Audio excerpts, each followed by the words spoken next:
Questa è la quinta serata, dicevamo, no? Nella settimana da giovedì a oggi qui a Cison di Valmarino, grazie anche all'amministrazione comunale a cui va un altro grande applauso, vedo il sindaco Cristina Pin, grazie a tutta l'amministrazione per aver sostenuto questo progetto, questa seconda edizione del meeting Soligo in rete, quest'anno dedicato al tema dello sport.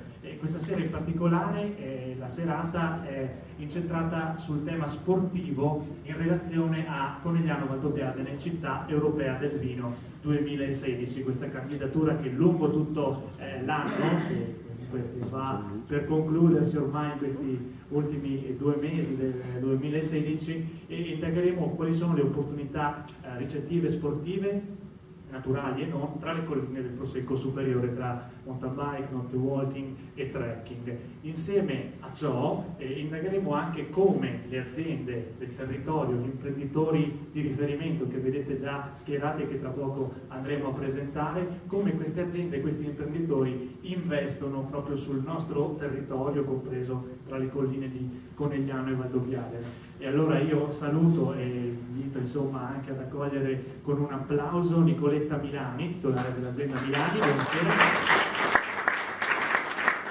Stefano Zocca, amministratore delegato Silca, buonasera. Ancora Pierangelo Brezzani, presidente dell'azienda Garmont, buonasera. E con noi anche il sindaco di Valdobbiadene, Luciano Fregonese, buonasera sindaco. E per concludere il titolare dell'azienda BM Reti, Raffaele Mazzucco, buonasera.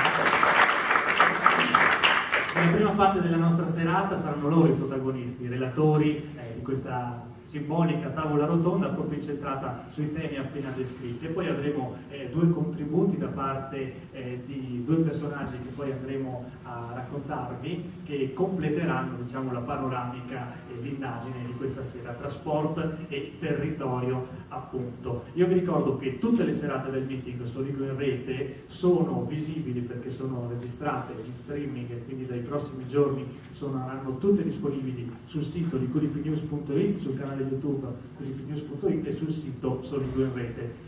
Anche rispetto all'anno scorso abbiamo avuto tantissimi click, tantissime visualizzazioni anche dopo il meeting, proprio su questi video curati dalla redazione di QDP News e da tutto lo staff. Ora è il momento proprio di entrare nel vivo della nostra serata, e lo facciamo anche chiamando un ospite che abbiamo voluto avere qui con noi, una testimonial di eccezione. Sto parlando di una ragazza, una giovane atleta che non è veneta, è campana se non sbaglio, che nella sua carriera, che è già molto ricca, è stata capace di conquistare la medaglia di bronzo al Grand Prix del 2006 con la nazionale, la Supercoppa nelle stagioni 2010-2011, la Coppa del Mondo con la nazionale nel 2011, i Giochi del Mediterraneo nel 2013 sempre con la nazionale, ed è la campionessa italiana in carica, è il libero dell'Imoco Volley, Monica Mocchi di Gennaro. Un applauso.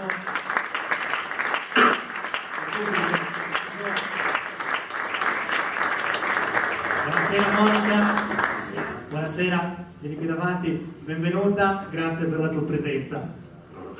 Grazie per la tua presenza, è un onore averti come ospite e come testimonial in questa serata proprio dedicata allo sport e il territorio. Allora la domanda sorge un po' spontanea, tu che non sei veneta, perché abbiamo detto che appunto arrivi dalla Campania, da Piano di Sorrento, se non sbaglio, il paese, ok, quindi Costa d'Amalfi più o meno, però adesso Sorrento, come trovi questo territorio, come ti trovi qui tra le colline di Conegliano e Valdobbiadene e come vedi lo sport in queste colline? Allora, buonasera a tutti intanto e grazie per l'invito. E niente, io ormai sono 4 anni che sono qui a Conegliano, sto molto bene, è un territorio sicuramente ricco, dove si vive bene, e poi c'è questo binomio con la pallavolo e il mondo del vino che ci ha portato molto bene l'anno scorso vincendo lo scudetto, quindi spero possa proseguire. E niente, noi abbiamo questo stretto rapporto infatti con le aziende del vino e le cantine, infatti molti di noi hanno sulla maglia il nome di alcune aziende. Io ad esempio Colli di Soligo, quindi... Che salutiamo con un applauso anche il direttore Cantine Colli del Soligo, Andrea Curtolo, che non so se vi Comunque, una cosa particolare, qui sulla tua maglia di Libero, che è diversa da tutte le altre tue compagne, è proprio il logo, diciamo, di Soligo, che tiene col Soligo. Sì, non so se conoscete un po' la pallavolo, ma io sono quella con la maglia diversa, diciamo, che si riconosce in campo. E sì, io di solito quando gioco ho una maglia del colore diverso delle mie compagne, noi conegliano i colori sono giallo e blu, quindi quando loro giocano con la maglia blu io ho la maglia gialla e ho lo sponsor Soligo, oltre ad altri sponsor, però diciamo sì. Bene, e quali sono un po' i prossimi appuntamenti in cui ti vedremo insomma impegnata insieme a Limoco? Domenica prossima giochiamo in casa contro il Club Italia alle 5 al Palaverde e poi abbiamo un importante appuntamento, diciamo, l'8 dicembre giochiamo in casa per il titolo della Supercoppa italiana contro Bergamo e quindi vi aspetto, se avete la possibilità di venire al Palaverde alle 5, che sicuramente siamo anche molto fortunati perché siamo molto seguite, diciamo che il pubblico è sempre numeroso e caloroso, infatti negli ultimi 2 anni ha vinto lo scudetto come miglior pubblico, quindi diciamo che sicuramente ci daranno una marcia in più, dai. Un valore aggiunto, quello del Palaverde, e questo è l'applauso e l'in bocca al lupo di tutta la platea.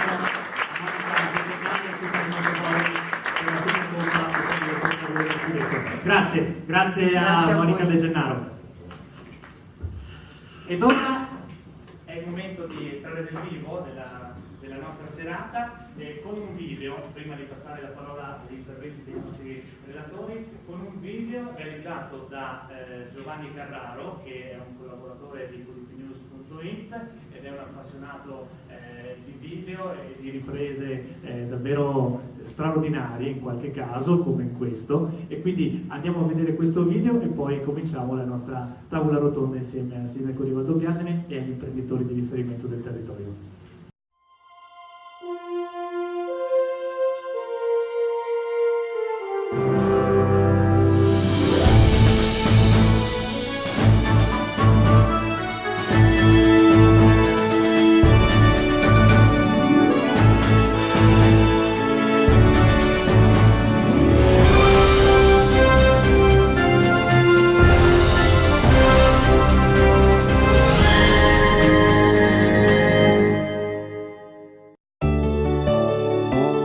Le colline del Prosecco, storia di tradizioni, di gastronomia, di convivialità.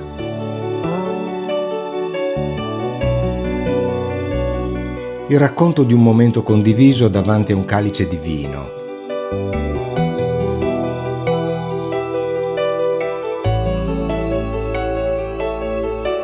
Il desiderio di raccogliersi attorno al fuoco a mangiar castagne o ritrovarsi a giocare una partita di carte in una di quelle osterie che c'erano una volta.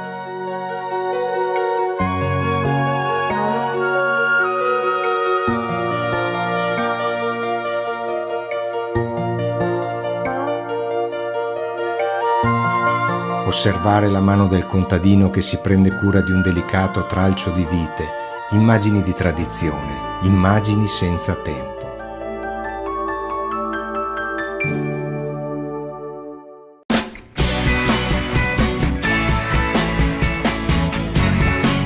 Unire lo sport alla natura, a piedi o in bicicletta, tra il susseguirsi di valli e di colline in luoghi di una bellezza intramontabile.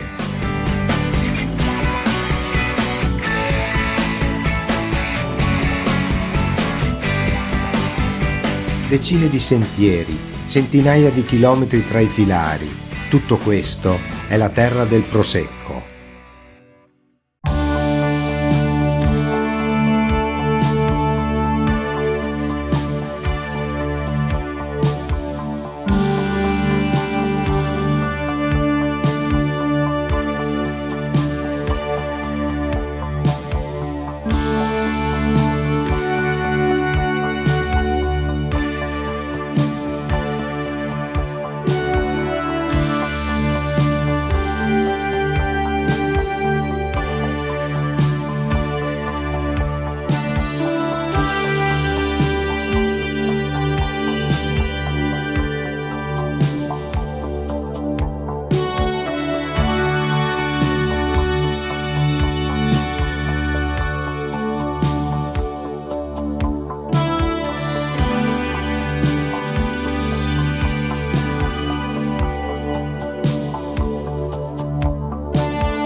Questo è il contributo video di Giovanni Carraro, a cui va il nostro applauso, grazie.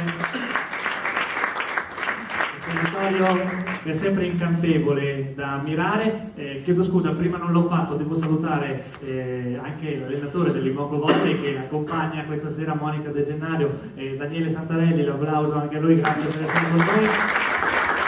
E il consigliere provinciale, nonché assessore di Ferro di Soligo, Mattia Perencin, che salutiamo con un applauso, grazie per la presenza. Allora, il tema l'abbiamo sviscerato, adesso è il momento di entrarci e di approfondirlo. Io partirei dal sindaco del comune di Valdobbiadene, Luciano Fregonese, sindaco di Valdobbiadene appunto, che è uno dei due poli, no, di Città del Vino Europea, Città Europea del Vino 2016. E allora con il sindaco di Valdobbiadene appunto vorremmo un po' capire quali sono state le attività di riferimento che Città del Vino ha proposto lungo tutto quest'anno, sia a Valdobbiadene ma anche in tutta l'area appunto, in tutte le colline tra Conegliano e Valdobbiadene, capire un po' qual è stato anche il bilancio, spero e credo, anzi ne sono certo, positivo di questa grande candidatura che il nostro territorio si è aggiudicata quest'anno. Sì, buonasera. L'attività è iniziata diversi mesi fa, già agosto dell'anno scorso, con la proposta di candidatura che ci ha visti lavorare assieme a 15 comuni, perché l'area della DGG tra Valdobbiadene e Conegliano comprende ben 15 comuni. Abbiamo deciso di elaborare questo documento, questo dossier, semplicemente inserendo quello che già viene fatto nei 15 comuni, non solo legato al mondo del vino, dell'enologia, della ricerca, dello studio, delle attività di promozione anche turistica legate al vino, ma abbiamo inserito un po' quelle che sono le eccellenze anche del mondo dello sport, quindi eventi che già vengono organizzati e realizzati nel nostro territorio, nei 15 comuni.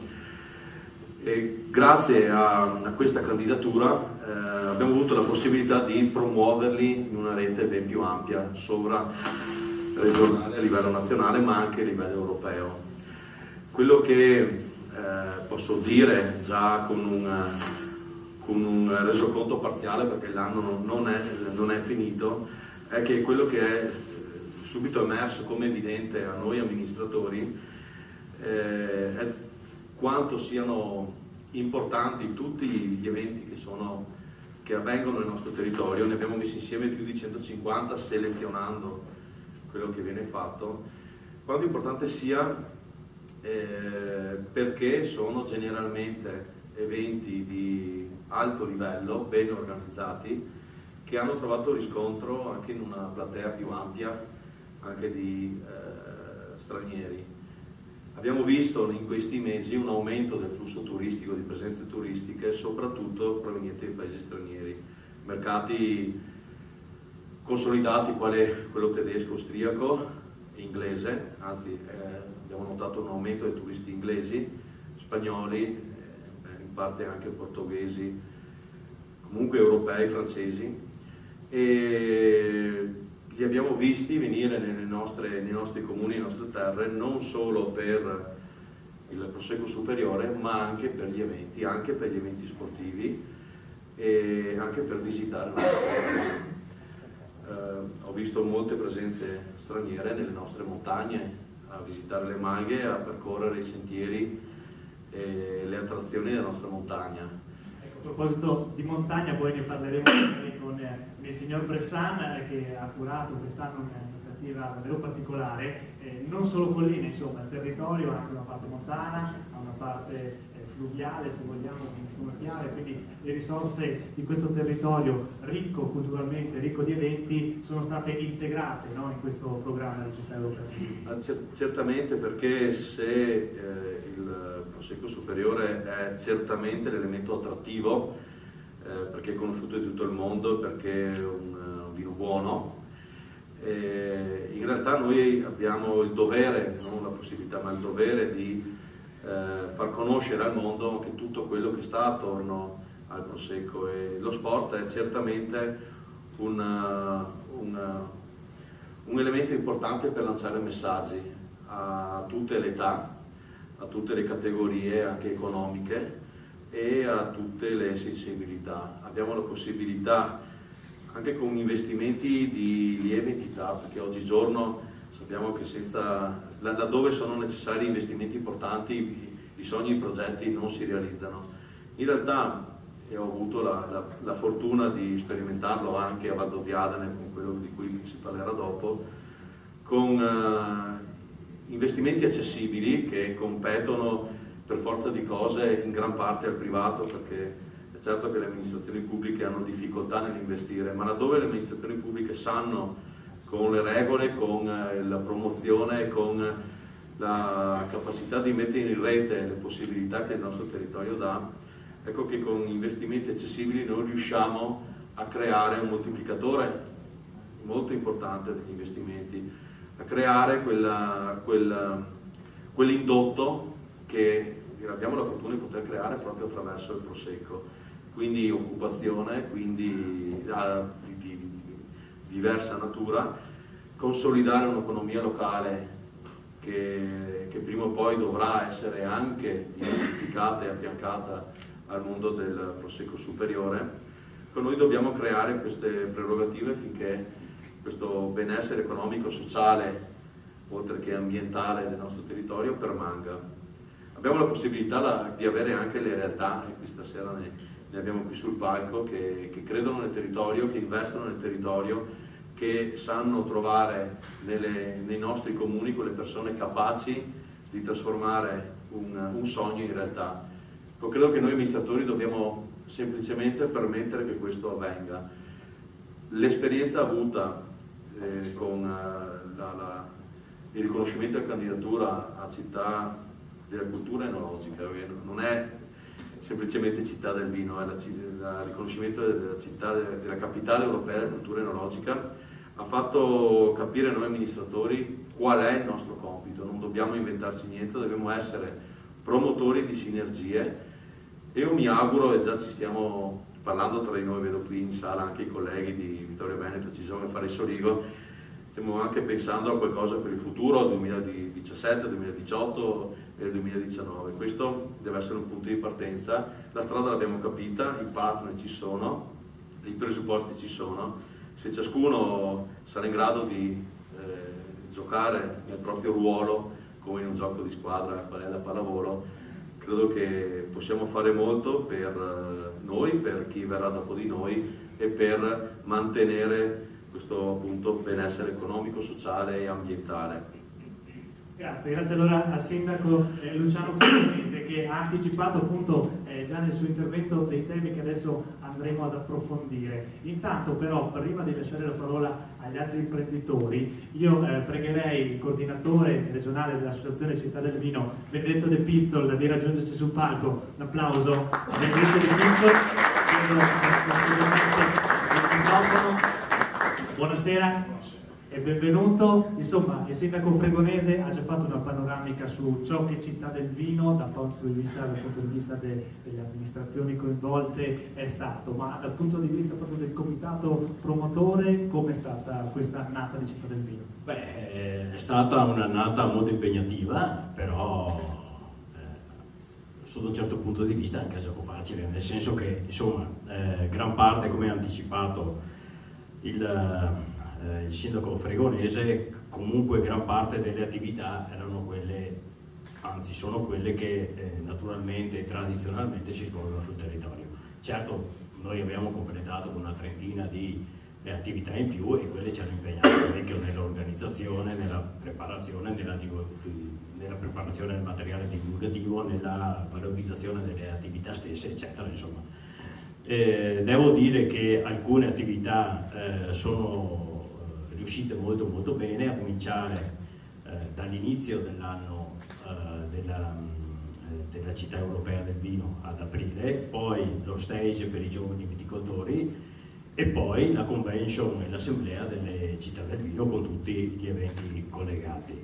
Da non dimenticare che questo è un anno anche di anniversari molto importanti. mi riferisco al 140esimo della scuola enologica, per quanto riguarda anche il 70esimo della confraternita del Prosecco, i 1000 anni di Conegliano, i 150 anni di Vittorio Veneto e così, e il 50esimo della Strada del Vino, che alcune attività hanno coinciso con l'assemblea annuale e con la convention delle città del vino.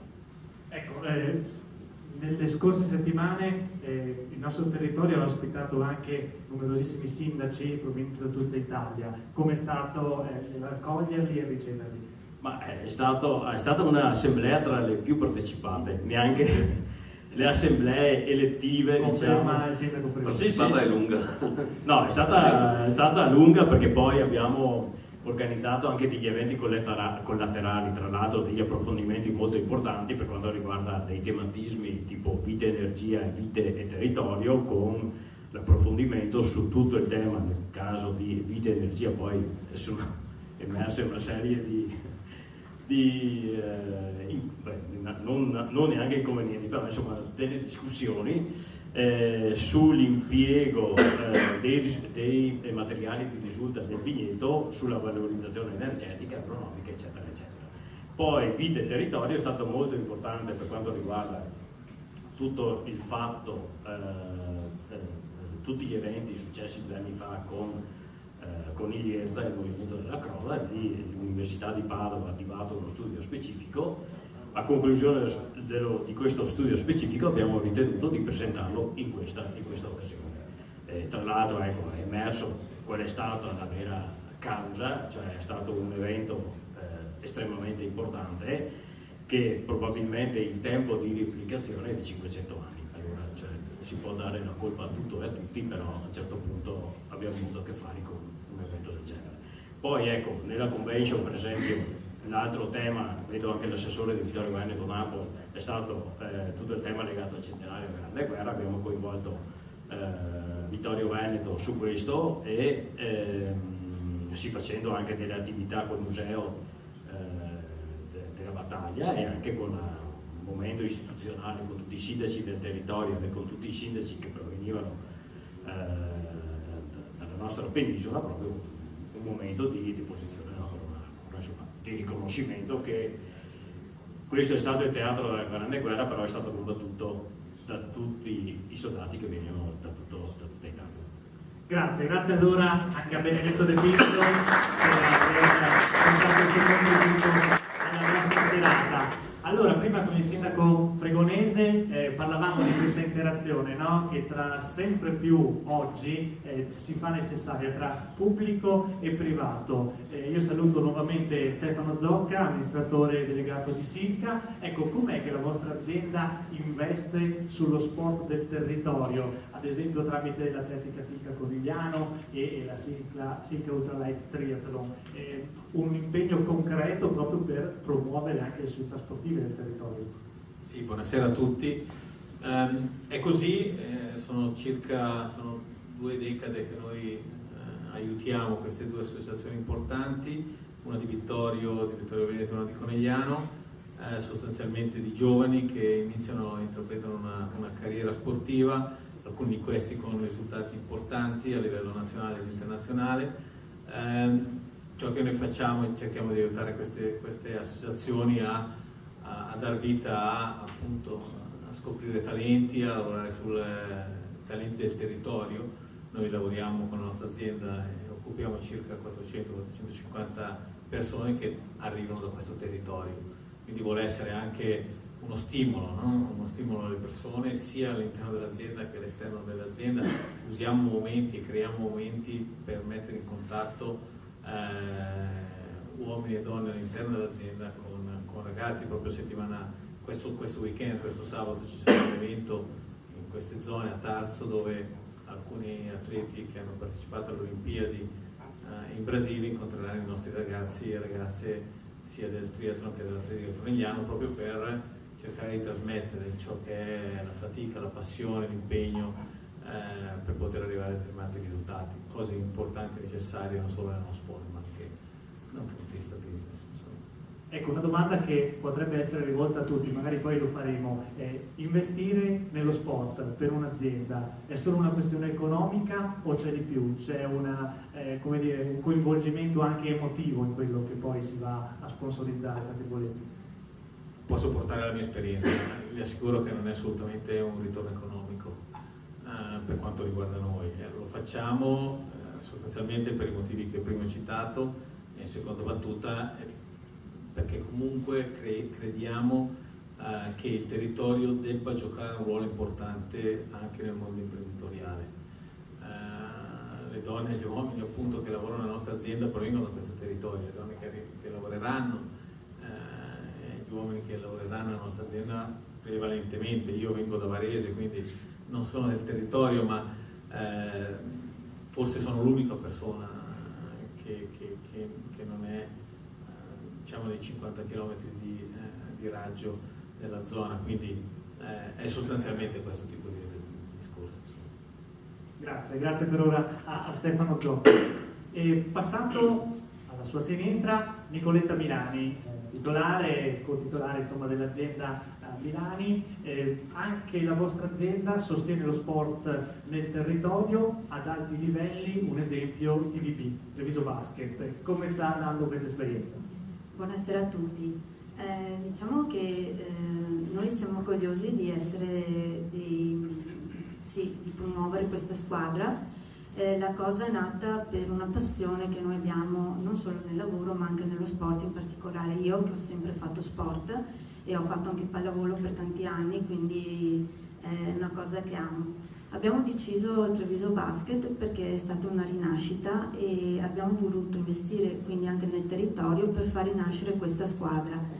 Non è stato solo uno scopo, un motivo di visibilità, perché inizialmente quando abbiamo dato il nostro contributo non è stato solo economico ma anche di materiale necessario per i giocatori e per la società. È stato fatto perché volevamo proprio aiutare a crescere, a far ritornare in vita questa squadra che lo sport che è il basket, che per il Treviso era importante. E visto che io stessa avevo questa passione, dove andavo a vedermi tutte le domeniche possibili questa squadra che giocava, ho intrapreso questa iniziativa insieme alle mie socie. I motivi perché il basket, non solo per la passione, ma perché lo sport è un contenuto di valori per chi lo vede sotto un profilo umano. E valori perché comunque ci sono i giovani sono importanti per la società e quindi è un modo per dare educazione ai giovani, perché lo sport ti dà un'educazione e non solo, ma anche ti insegna a stare insieme, soprattutto se è uno sport di squadra più che uno sport individuale dal mio punto di vista.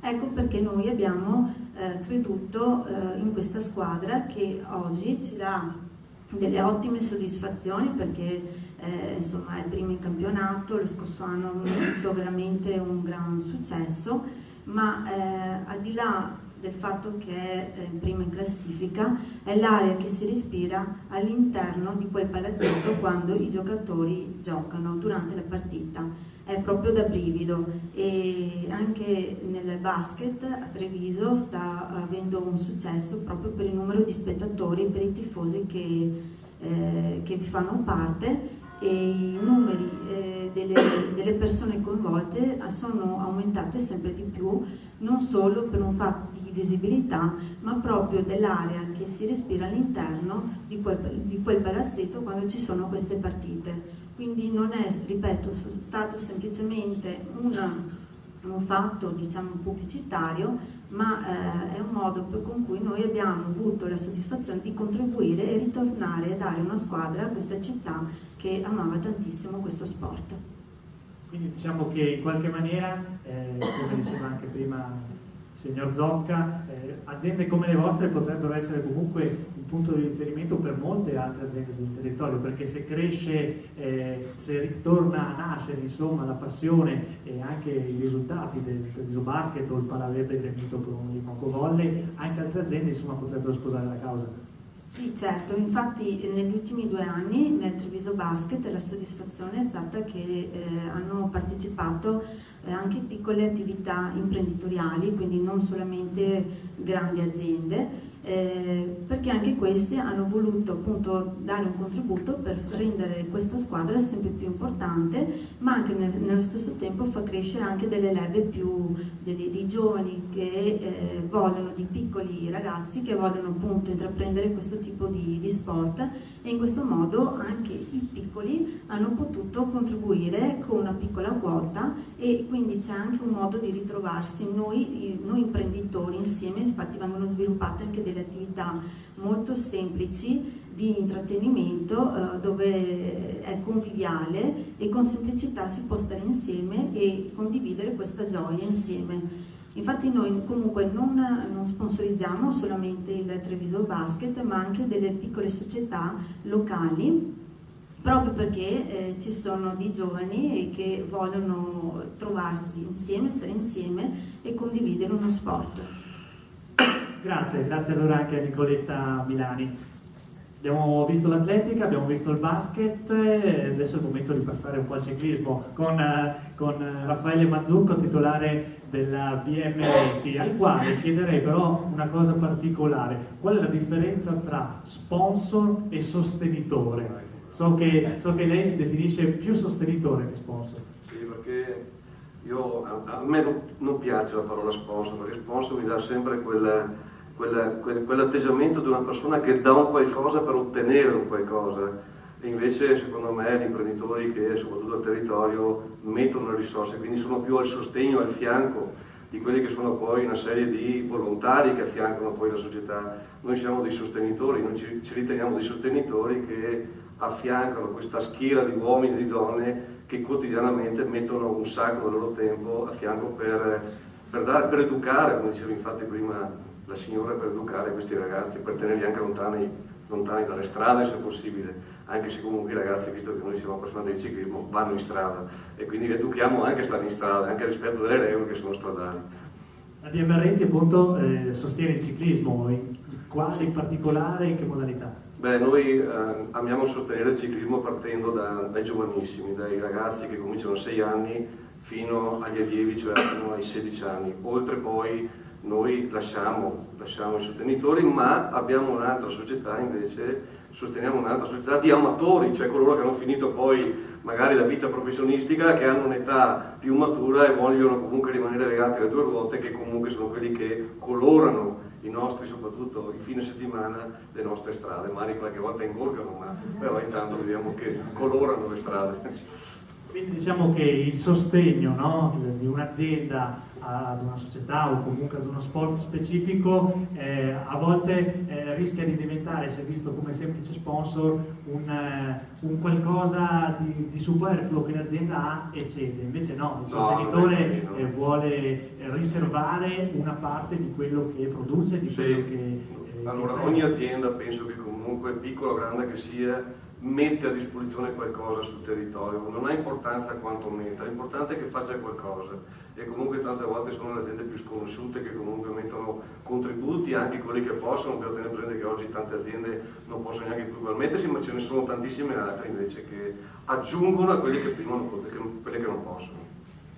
Grazie allora anche a Raffaele Mazzucco. Chiudiamo questo primo giro della nostra tavola rotonda con Pierangelo Bressan, che è il presidente di un'azienda trevigiana, insomma della marca, ma che comunque ha radici anche qui nel nostro territorio del quartiere del Piave del Soligo, la Garmont. È un'azienda che quest'anno, lo accennava prima il sindaco Fregonese, ha voluto anche sostenere una parte di territorio che non è la classica collina di Corigliano e Valdobbiadene, ma è la parte montana, quella di Valdobbiadene. Ci racconta cosa è successo quest'anno, insomma, dalla primavera in poi a Valdobbiadene?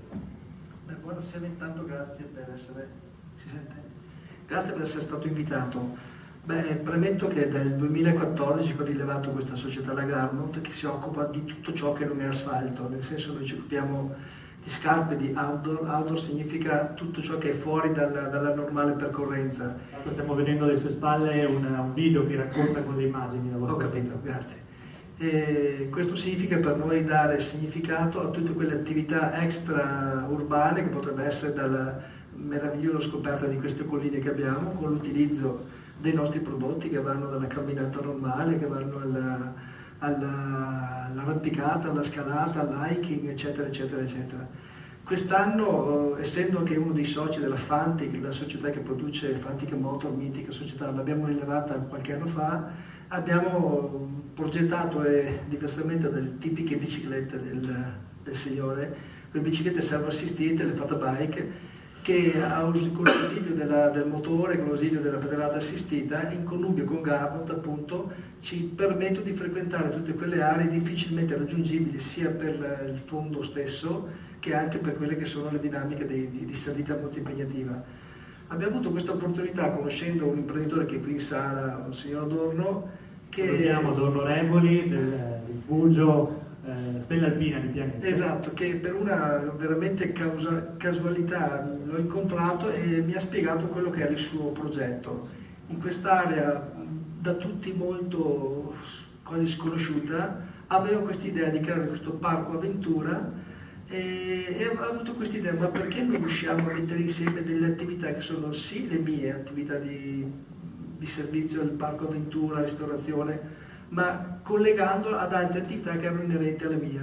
E lì è nato un po' questo piccolo matrimonio con uno sforzo ovviamente economico, ma non sicuramente dal punto di vista redditizio, però ci ha dato una grande visibilità al punto che pensa di raddoppiare il parco con le guide alpine, con le guide che possono far frequentare e visitare i paesaggi, le nostre colline in mezzo ai vigneti. Una parentesi, ho replicato questa attività anche nella Valpolicella, cantine notoriamente note per altri tipi di vino, e sta avendo un grande successo perché passiamo dalla tipica pedalata che va per le strade a visitare tutto il l'entroterra, che sono veramente sconosciute in molti, specialmente di clienti stranieri. Con Garmot siamo riusciti a fare un ottimo risultato e ci ha permesso anche, oltre a questo, di avere una visibilità sociale più che visibilità di prodotto. Anche il sindaco Fregonese ha provato queste biciclette, se non sbaglio, Sì. La chiave vincente sta proprio in questo, nel fatto che con la pedalata assistita si dà la possibilità a ex sportivi, quali sono io comunque, persone che non riescono a raggiungere certi posti con una bicicletta normale o a piedi, si dà la possibilità a molti di accedere alle nostre splendide colline e montagne, a percorrere in una giornata magari 70-80 km, laddove una persona normale, diciamo più di credo 15-20 km farebbe fatica a percorrere, e quindi a creare questi collegamenti tra comuni e percorrere appunto la nostra pedemontana con una varietà di paesaggi credo quasi unica. Ecco che personalmente non credo molto nella bicicletta elettrica per la pianura, per le città, perché comunque ha delle difficoltà e delle scarse attrattività. Credo che il nostro territorio pedemontano della DOCG, comunque della nostra alta marca, abbia delle potenzialità enormi per questo tipo di turismo lento, che ti permette di vedere degli scorci che difficilmente in auto si possono ammirare. Io credo molto, che ci sarà grande futuro, non sarà sicuramente una moda, ma è un modo per accedere a delle aree per una fascia turistica ben più ampia, che va dal bambino alla famiglia alla persona più adulta, anziana, ma soprattutto per quelle persone che non possono avere la capacità, no, di sopportare certe pendenze. Una modalità anche per creare appunto dei servizi turistici complementari a quello che è il mondo della vitivinicoltura. Il Parco Avventura è il primo della provincia di Treviso.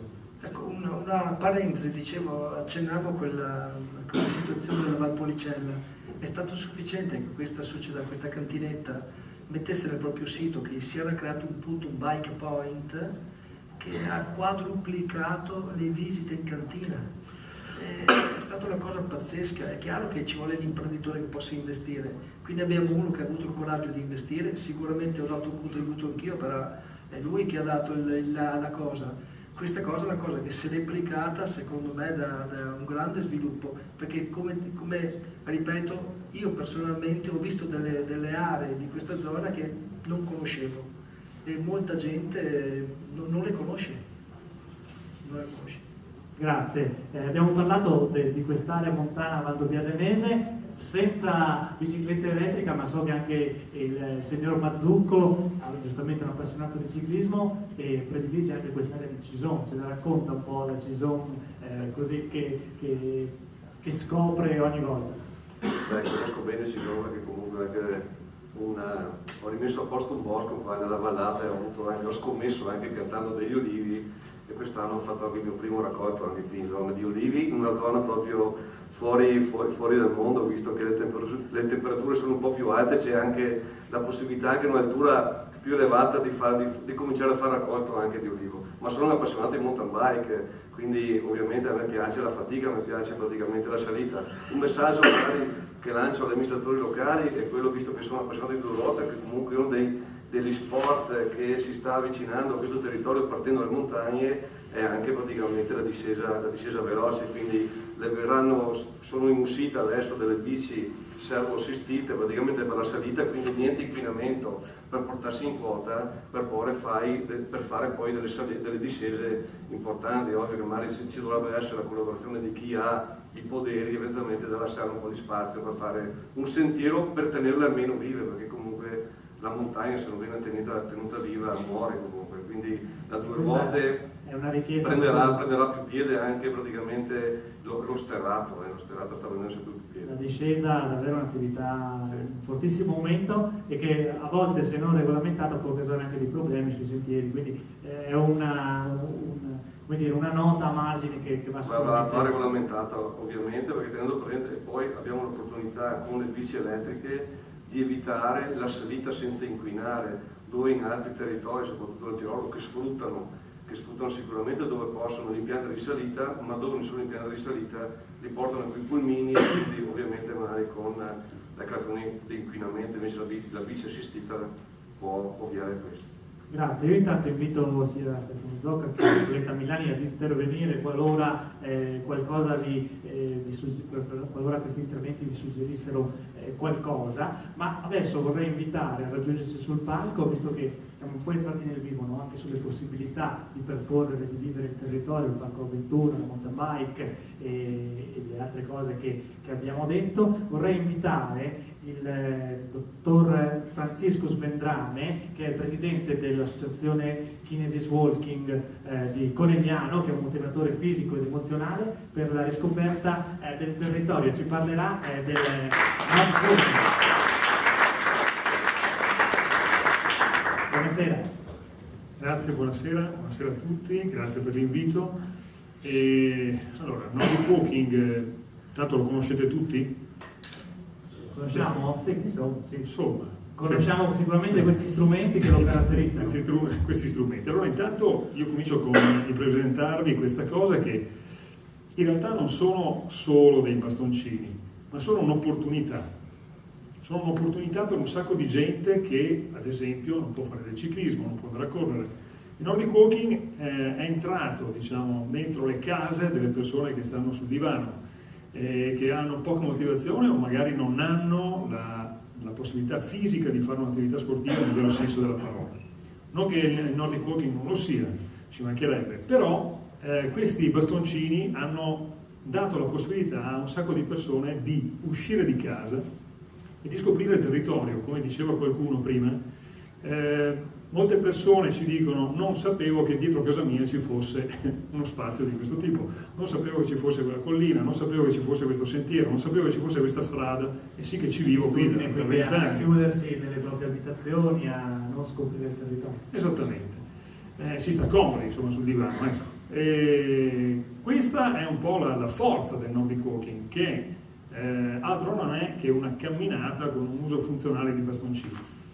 Non è una camminata con i bastoncini, questo va detto, cioè non è un semplice portare a spasso questi attrezzi o appoggiarci, il peso sopra, ma utilizzarli in modo tale che questi bastoncini creino una propulsione, una spinta verso avanti. Quindi è un'attività che va appresa, imparata e sperimentata. Ecco perché serve un istruttore, perché qualcuno potrebbe dire vabbè, io vado via senza, non mi serve, imparo, mi coordino facilmente. C'è una tecnica particolare, insomma, non è improvvisata. Esattamente, c'è una tecnica e utilizzare i bastoncini con la giusta tecnica permette di avere una serie di benefici che sono soprattutto dal punto di vista fisiologico, maggior consumo di calorie, un maggior utilizzo di muscolatura che normalmente viene poco utilizzata. Il vantaggio, come vi dicevo, è nella facilità di apprendimento della tecnica, non è difficile, e l'altro aspetto è appunto quello motivazionale. Le persone che utilizzano i bastoni ci dicono che è diverso che uscire a camminare senza questo attrezzo. Non lo so, forse è il rumore dei bastoncini, questo tec-tec per terra, forse è il fatto di dover impegnarsi anche nella coordinazione del movimento o nel porre attenzione a quello che succede. Forse un altro elemento, lo dico più da esperto in questo caso, è un'attività che non ci porta mai a superare soglie importanti dal punto di vista aerobico, soprattutto anaerobico, e quindi rimaniamo all'interno di un'attività che ha dei grossi vantaggi proprio da un punto di vista fisiologico. Tutto questo ci mette nella condizione appunto di uscire di casa. Non serve fare esperienze importanti, certo noi con i bastoncini andiamo ad esplorare il territorio in montagna, le prealpi sono assolutamente meravigliose. Ricordo che il Nordic, forse qui nella zona, è partito proprio a Cison con l'International Nordic Walking organizzato da Fernando Rasera, che saluto, e che ha portato credo 400 persone a camminare sui sentieri qua sopra. Parlo di 7-8 anni fa. Il Nordic Walking è una disciplina giovane, è nata alla fine degli anni 90 in Finlandia da uno studio di uno studente che si laureava in scienze motorie, voleva verificare gli effetti della camminata con i bastoncini nelle persone dal punto di vista fisiologico, e da lì è nata questa cosa. Adesso ci sono, io non ho dei numeri da darvi, però posso dirvi che un sacco di persone escono con noi nelle nostre associazioni, ce ne sono diverse. È un fenomeno in forte crescita, insomma, evidente. È un fenomeno in forte crescita ed è un fenomeno che è potenzialmente in grandissima crescita. Ma il nostro territorio si presta realmente a questo tipo di attività, al di là appunto della parte montana, anche proprio le nostre colline, come le vede? Perfetto, allora la domanda è studiata, non ci siamo visti prima, invece è la domanda giusta.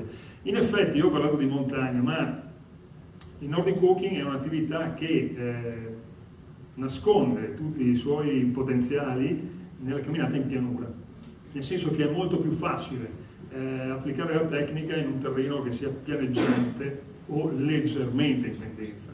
La montagna non sempre ci offre questa opportunità di praticare Nordic Walking con la giusta tecnica. Per cui uscire di casa significa fare Nordic Walking dalla stradina vicino a casa. Anche noi siamo poco asfaltisti, ci piace più lo sterrato, l'erba e il sentiero, insomma, però questo non vieta di poter fare attività anche in una zona asfaltata, anche attorno a casa. Quindi proprio perché è un'attività che si può praticare veramente ovunque, è fruibile il territorio sostanzialmente ovunque. Non saprei dire dove non si può fare Nordic Walking. Posso dirvi che lo possono fare tutti, cioè come dice un mio collega, sostanzialmente chi può camminare può fare Nordic Walking. Non ci sono preclusioni in tal senso. Dai ragazzini, anche se chiaramente è una categoria non così facilmente coinvolgibile, anche perché viene pensato un po' uno sport per persone mature, però di fatto è così. L'età media è il quarantenne, cinquantenne che magari ha finito di praticare lo sport di gruppo, sport di squadra, per cui è un po' quella la figura che maggiormente utilizza questa disciplina. Però ripeto, si può andare dai 7-8 anni, abbiamo un sacco di esperienze con l'età evolutiva, fino a, abbiamo gente di anche 80 anni che esce con noi a camminare È uno sport che può essere praticato sia a livello di benessere, quindi la semplice camminata, sia a livello sportivo, tant'è che anche noi abbiamo delle attività dall'Iron Nordic Walking che ci porta a fare anche il trail e l'ultra trail praticando il Nordic Walking. Grazie allora a Francisco Svendrame dell'associazione Kinesis Walking di Conegliano. Grazie, resti con noi in platea che magari poi ci sarà qualche curiosità relativa al suo intervento, e da una possibilità che abbiamo indagato adesso come quella del Nordic Walking, sicuramente un volano per l'economia locale ma anche per il turismo e per la ricettività del territorio sono i grandi eventi. Allora questa sera io inviterei a raggiungere sul palco l'organizzatore della Treviso Marathon e anche uno dei protagonisti della giornata di ieri di San Vendemiano con la Corri in Rosa, Aldo Zanetti.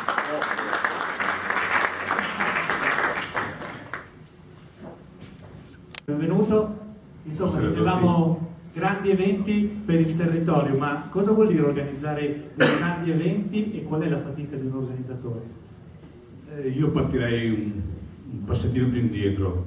Chi ce lo fa fare? Perché tra l'altro noi organizzatori non siamo proprio quelli molto amati, anche alle volte dagli amministratori, perché siamo quelli che chiudiamo le strade, che creano qualche disturbo alle volte, ma portiamo migliaia di persone. Il nostro campogara non è un palazzetto dello sport, non è un campo sportivo, ma è la strada. Tanto vediamo delle immagini proprio di ieri, queste sono in esclusiva.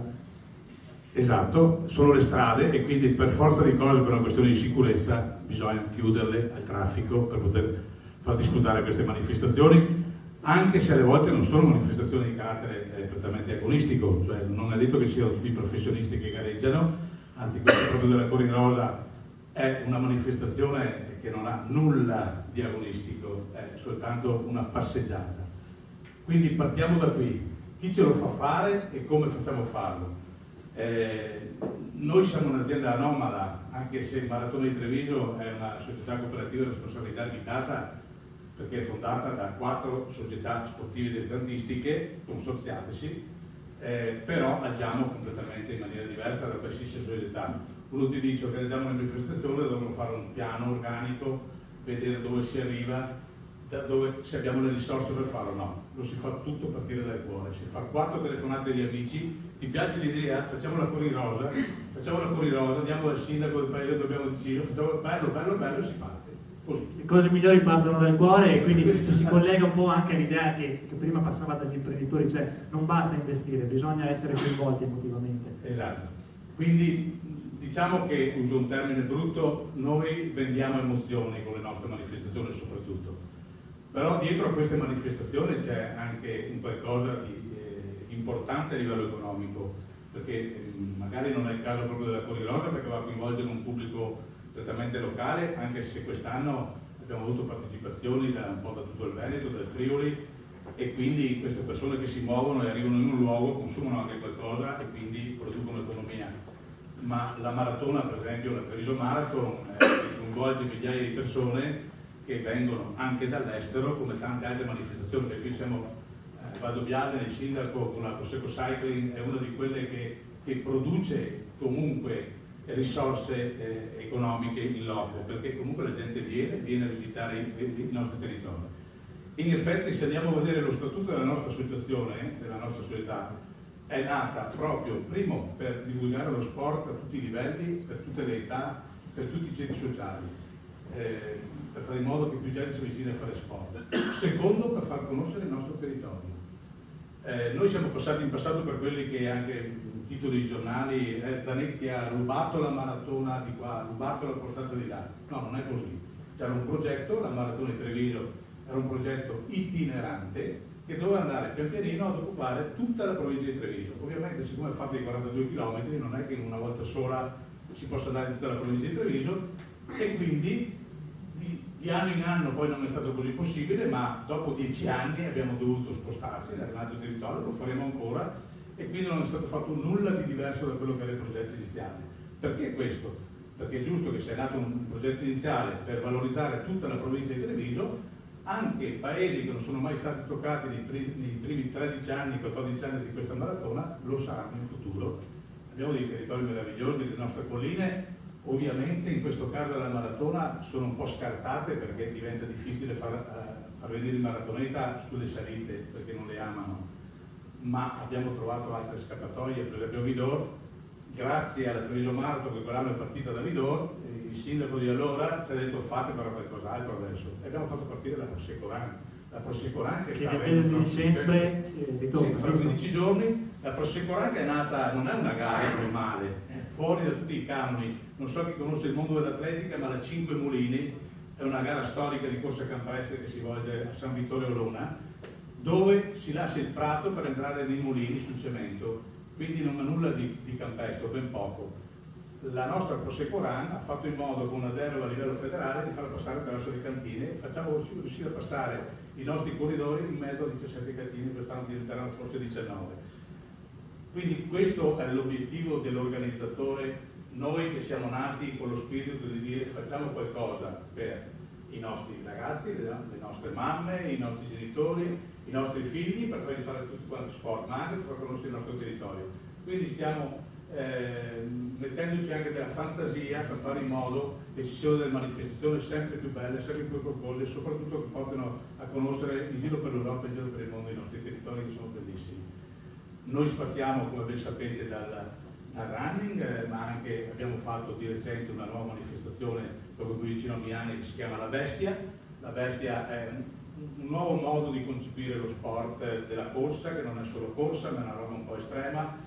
Noi ci abbiamo inserito dentro il running, cioè il trail, il percorso in natura, assieme alla mountain bike e assieme alla mud run, che sono quelle cose che vanno di moda adesso, con quelli degli ostacoli, il salto delle palle di paglia in mezzo al fango, queste cose.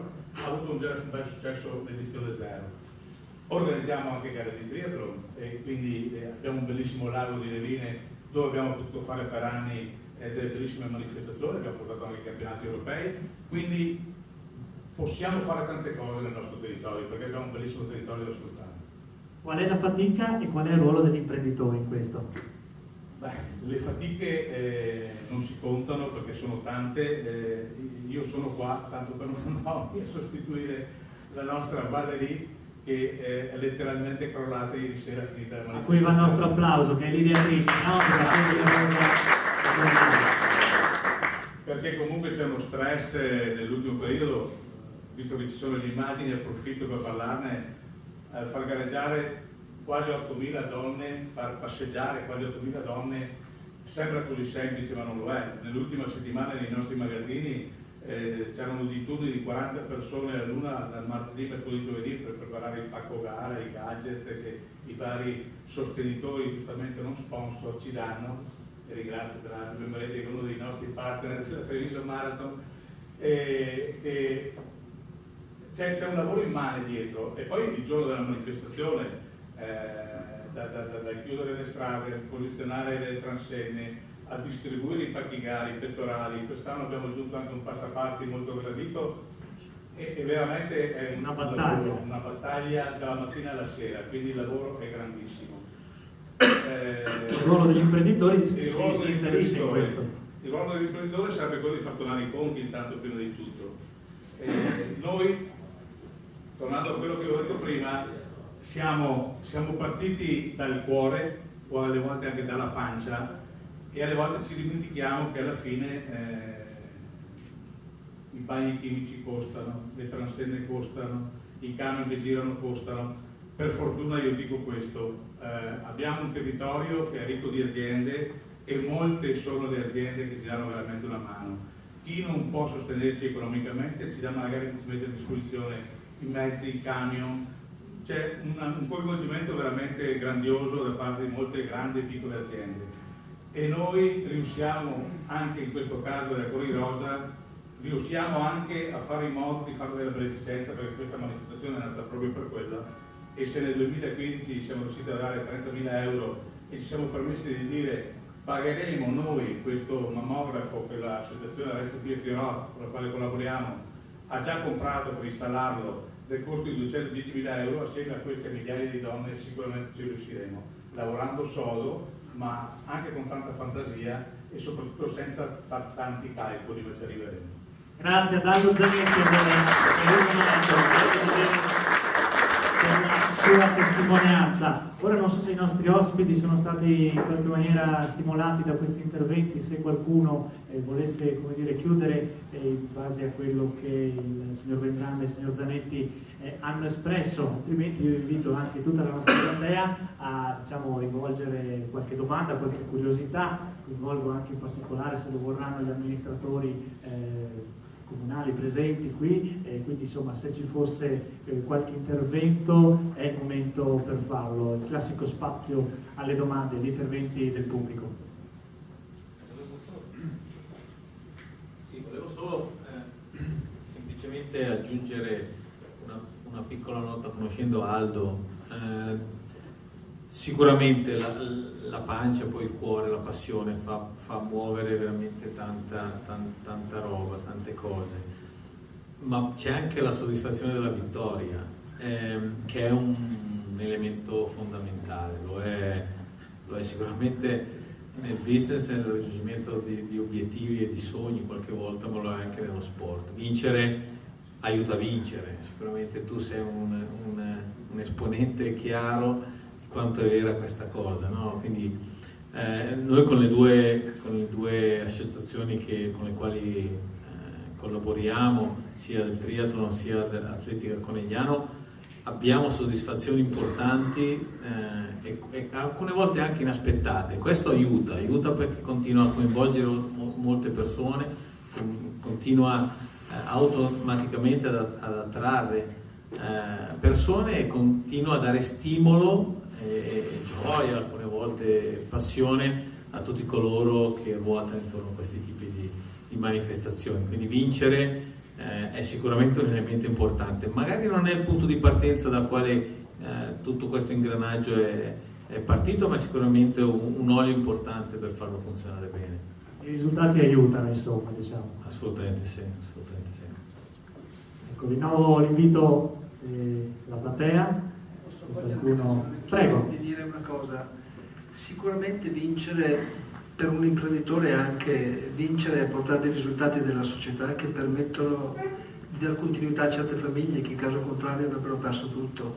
Io quando ho rilevato questa azienda era purtroppo andata male e c'erano circa 30 famiglie che erano per strada.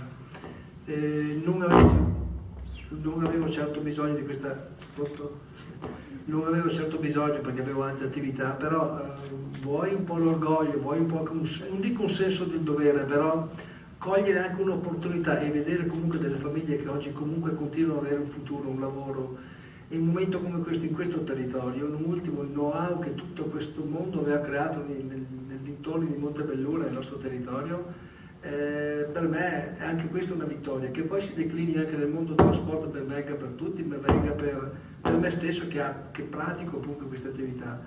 Perciò la vittoria va vista anche dal punto di vista imprenditoriale, non solo dal punto di vista dello sportivo, che merito loro ovviamente anche ci gustiamo certi percorsi. Il sostegno stesso diventa una vittoria, insomma. Sicuramente sì. Prego. Io vorrei fare i complimenti per questa promozione di attività e che tra l'altro volevo andarci anch'io, ma dopo per impegni di lavoro non ci sono riuscita, perché veramente pensare al sociale, in questo caso io ne sono coinvolta perché sono una donna chiaramente. E poi un'altra cosa che ha messo in evidenza è l'aspetto delle imprese, perché qui nel Veneto veramente siamo impregnati di piccole realtà che determinano e fanno il tessuto economico italiano ed è una cosa importante, bella questa, che non la dobbiamo dare troppo per scontato, perché io giro un po' tutto l'Italia, anche il mondo, per cui vedo queste differenze e il fatto di avere queste piccole realtà consentono di sviluppare questi progetti che non è solo un fattore imprenditoriale ma anche sociale, insomma, quindi è una cosa da mettere in rilievo. Anche in altre parti d'Italia chiaramente ci sono delle realtà produttive importanti, però una volta in Piemonte ci sono state delle persone che mi hanno detto appunto che loro vogliono lavorare con le aziende venete, perché i veneti sono dei grandi lavoratori, delle persone serie. Ovviamente io ne sono stata molto orgogliosa di questo commento che è stato fatto, però penso che sia anche una verità, insomma, nulla a togliere alle altre parti d'Italia, ovviamente. Diciamo che è un valore aggiunto che la nostra regione, il nostro territorio può avere.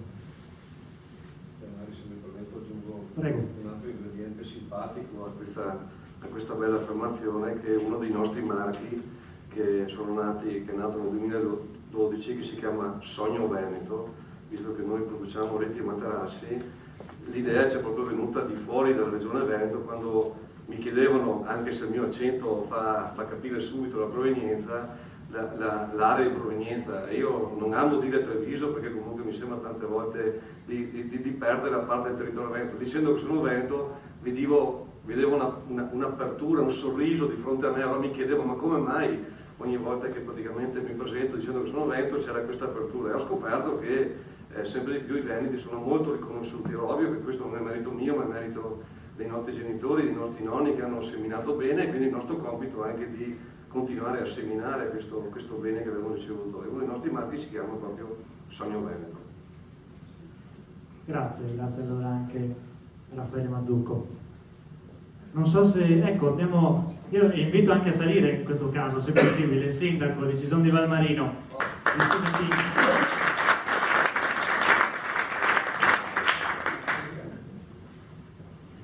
L'avrei chiamata in chiusura, ma ne approfittiamo. Buonasera e benvenuta.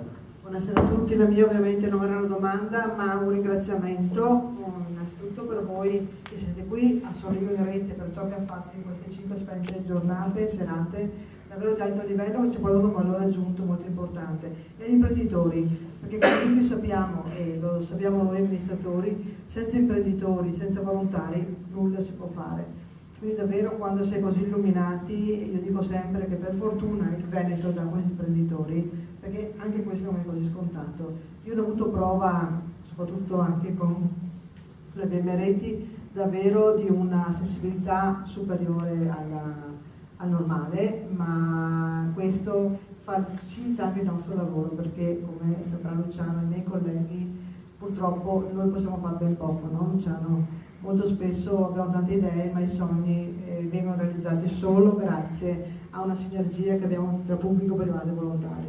Noi siamo fortunati, lo possiamo avere, e grazie a voi, grazie di tutto. Grazie al sindaco di Cison di Valmarino, Cristina Pin. Noi siamo davvero in chiusura. Io rivolgo l'ultimo invito a qualche intervento che dalla platea può arrivare. Guardo ad onorevoli di Pianezza Avventura, se volesse, ecco, le passo il microfono da qui. Io ringrazio i presenti, perché mi hanno presentato anche al di là lodandomi anche al di là, specialmente Piero, delle mie capacità. Io la considerazione che voglio fare è quella che se si ha fame si fa qualcosa, con la pancia piena ci si siede sul divano. Quindi io vengo da un'esperienza di 30 anni nel mondo dell'edilizia. Il mondo dell'edilizia gli ultimi 7-8 anni è andata un po' a scatafascio, e avevo un'impresa e basta, ho detto bisogna voltare pagina, bisogna cambiare. Avendo anche 3 figli da tirar su, abbiamo fatto questa scommessa. Non è vinta, perché siamo appena agli inizi, però devo dire che vengo da 30 anni di volontariato, e il volontariato lo fai per passione.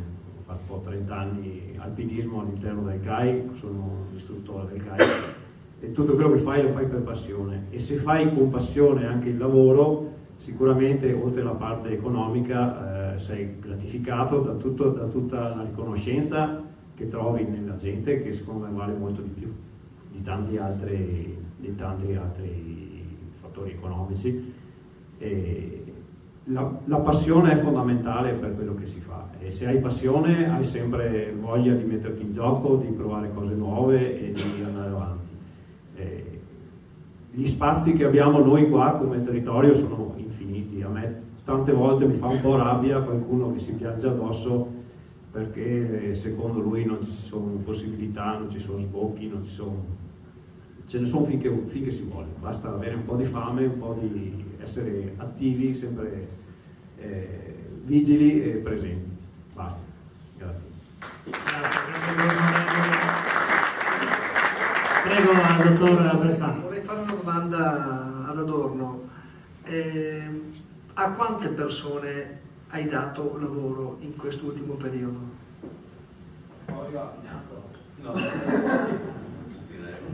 Noi siamo partiti con il ristorante pizzeria Stella Alpina a Pianezze, che l'abbiamo rilevato che era quasi pressoché chiuso, perché era, volevo partire da lì. Lo aprivano un paio di mesi all'anno e l'abbiamo preso nel 2014, siamo io e la mia famiglia, che 3 figli, 2 sono grandini che possono aiutarci, una ancora piccolina, e poi ho un cuoco e in pratica che è mio nipote, che è il gruppo con cui sono partito. E quest'anno abbiamo fatto una cena di fine stagione a primi di ottobre. A cena eravamo in 24, che sono tutti i collaboratori che ho avuto quest'anno su Pianezze per l'estate. Quindi per me, che ho quasi sempre lavorato da solo, è un grosso impegno anche quello, perché più che gestire me, gestire gli altri è molto difficile, anche perché hai a che fare non con una catena di montaggio, ma con persone, con bambini, di tutte le razze. Ho avuto fino gli Inuit al parco, quindi ne ho avuti di tutti i colori. Grazie. Noi siamo davvero in chiusura. Io inviterei il nostro responsabile commerciale, è un po' una sorpresa se vuole raggiungerci, Daniele Collatuzzo per qdpnews.it, che chiude un po' il cerchio su questo meeting. Daniele, se vuoi raggiungerci per dare un'informazione, qualche dato sul nostro sito QDP News e su questo meeting, sull'informazione Soligo in rete, io chiedo un grande applauso per Daniele, per tutto lo staff di QDP. Grazie alla federazione, Silvano, Giada che ha curato l'ufficio stampa, Roberto, Alberto, Giancarlo che è qui, Alberto Pezzella in regia. Grazie a tutti, l'applauso a tutto lo staff. Mi hai colto di sorpresa. Beh, faccio le veci anche dell'editore Silvano Trentin, che 3 anni fa ha creduto in questo progetto QDP News. QDP News oggi ha 12.000 utenti giornalieri, quindi una realtà ormai consolidata del territorio dell'Alta Marca, e siamo molto contenti. 12.000 utenti e proprio in questi giorni abbiamo raggiunto gli 11 milioni di visualizzazioni, quindi per noi è un traguardo veramente molto molto importante. Il merito è di 12 ragazzi giovanissimi, questa sera non sono qua tutti, pochi, c'è Giada che è la new entry, che segue la parte Twitter, Facebook, brava Giada, e niente, siamo veramente un gruppo di ragazzi giovani che hanno voglia di fare, voglia di scrivere soprattutto. Io ringrazio l'amministrazione comunale di Cison, Cristina, grazie perché ci hai dato la possibilità di organizzare quest'anno Soligo in rete qui a Cison, teatro stupendo. È stato un meeting difficile però bello, ci ha regalato tante soddisfazioni con ospiti importanti e Mino Tardi di Mediaset, sì, è stato un meeting veramente bello, importante, e ringrazio anche i partner che ci hanno sostenuto in questo meeting, perché senza i partner non avevo potuto fare nulla. Grazie a tutti. Arrivederci.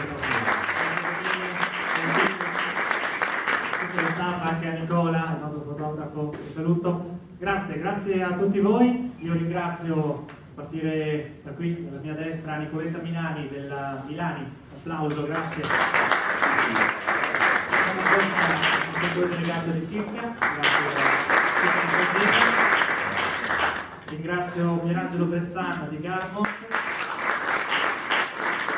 sindaco del comune di Padovana di Luciano Fregonese, grazie per la presenza. Della BM Reti, Raffaele Mazzucco.